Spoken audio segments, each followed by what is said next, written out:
नमस्कार, आदाब। मैं हूं आपके साथ महक और आप देख रहे हैं ZTV News 24। आइए नजर डालते हैं दिन भर की छोटी बड़ी खबरों पर। 29 विधानसभा कुंदरकी में जनसभा करने पहुंचे पूर्व मुख्यमंत्री अखिलेश यादव।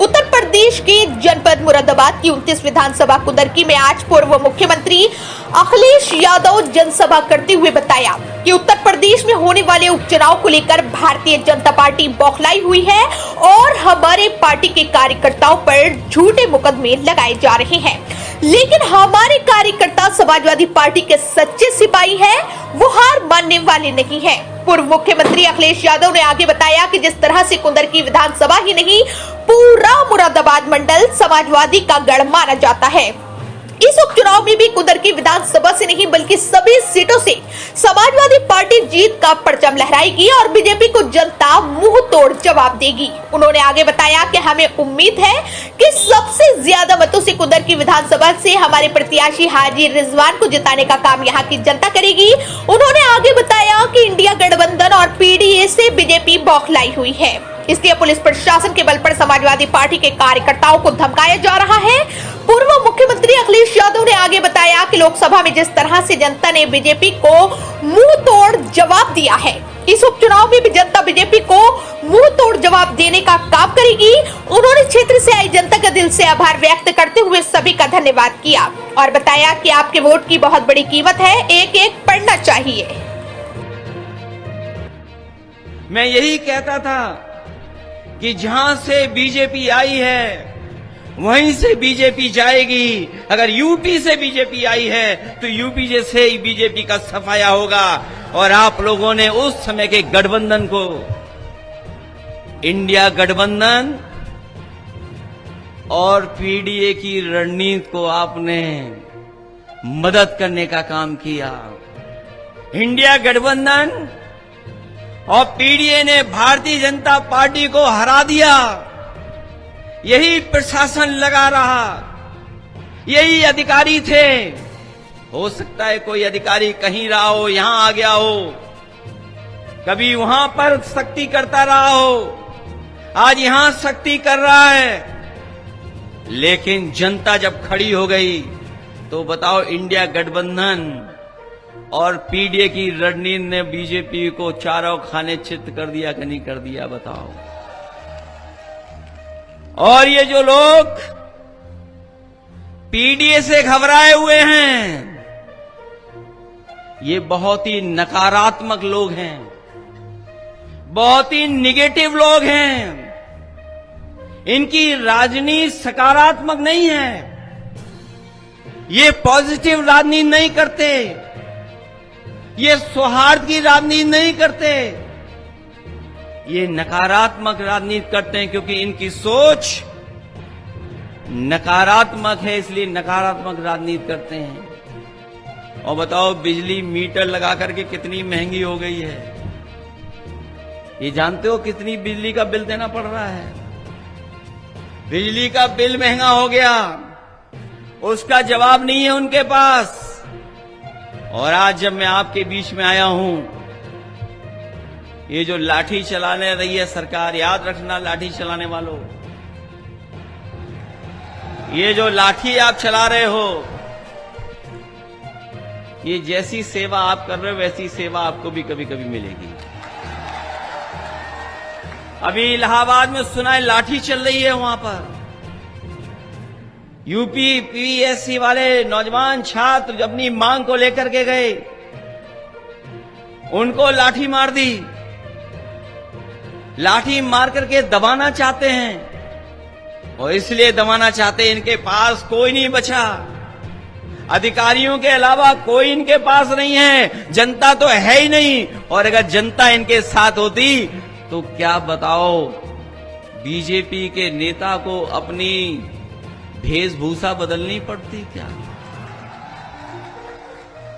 अगर इनके पास वोट होता तो बताओ, इन्हें वेशभूषा बदलनी पड़ती क्या? सुना है वेशभूषा बदल करके वोट मांग रहे हैं। वीडियो देखे मैंने, करीब से नहीं देखा है। मैंने तो तस्वीर देखी है, सुना है कि वो बदल गए हैं कुछ पहनावे में।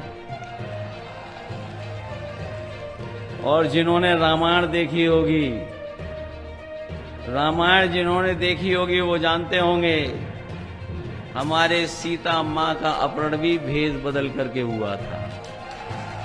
इसलिए सावधान हो कि नहीं सावधान हो आप कि ये वही लोग हैं जो अपमानित कर रहे हैं हजारों साल से और फिर साजिश कर करके सत्ता में रहना चाहते हैं। ये लड़ाई बहुत पुरानी है। ये हम पे कहते हैं कि हम जातिवादी लोग हैं। हम उनसे पूछना चाहते हैं जाति को मिटाने के लिए आपने क्या किया है। हम समाजवादी लोगों ने कभी जातिवादी आधार पर वोट नहीं मांगा। हम लोगों ने तो संविधान बचाने के लिए वोट मांगा और संविधान अभी जो बचाने की लड़ाई थी वो पूरी नहीं हुई है। ये संविधान की लड़ाई पूरी तभी होगी जब दिल्ली से और लखनऊ से भारतीय जनता पार्टी का सफाया होगा। हालांकि हमारे मुख्यमंत्री जी को अंग्रेजी नहीं आती है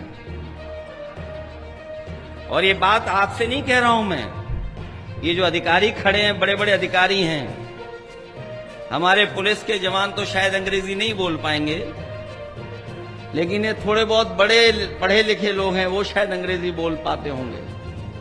हमारे मुख्यमंत्री अंग्रेजी नहीं जानते हैं। पीडीए का फुल फॉर्म क्या निकाला उन्होंने?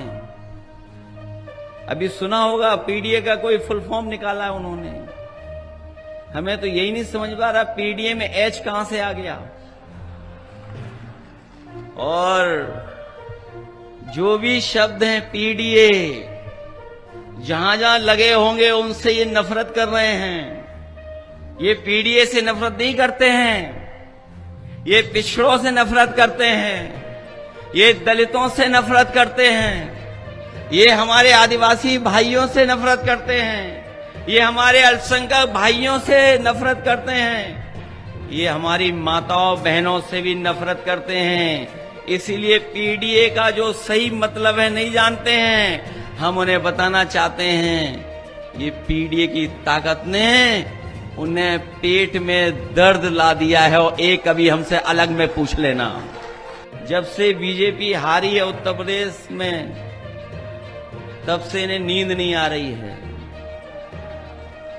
जब ये करवट बदलते हैं तो कभी यूपी याद आ जाती है, यूपी की हार याद आ जाती है, और जब दूसरी करवट सोने की कोशिश बीजेपी करते हैं बीजेपी वाले, तो उन्हें अयोध्या याद आ जाती है। इन नकारात्मक राजनीति करने वालों को जनता ने नकारने का काम किया है।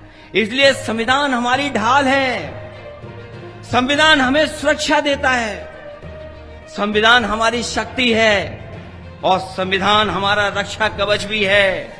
और संविधान हमारा पीडीए का प्रकाश स्तंभ बनकर के हमें उस रास्ते पे चलने का आह्वान करता है। इसलिए पीडीए पॉजिटिव पॉलिटिक्स है, पीडीए जोड़ने वाली पॉलिटिक्स है।